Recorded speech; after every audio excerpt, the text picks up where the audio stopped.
هنتكلم مصري. ايه الدرس ال16؟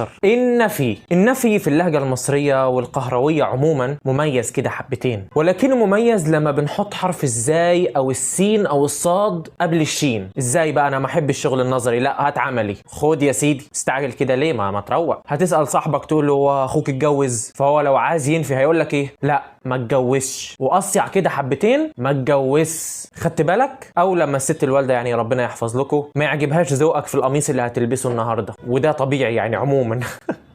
فهتقول لك لا ما تلبسش القميص ده. هي الاصل ما تلبسش، فبتقول لك ما تلبس القميص ده. او حتى مش شرط في نهايه الكلام، لا مثلا عندك مش وسالك، فانت بتقول الواد ده مش سالك. فانت خدت بالك الشين لو جه قبلها سين او زين، وساعات الصاد في حاله النفي بتطير، ما بيبقى لهاش اثر في اغلب الكلمات. فهي كده، كرر وما تركزش. ما تركزش ولا ما تركزش؟ نعم. يلا اكتبوا لنا تحت في الكومنتات نطقها الصحيح ايه، ومش هوصيك تاخد لفه في الحساب كده، ولو مش عامل فولو تعمل فولو وبس كده.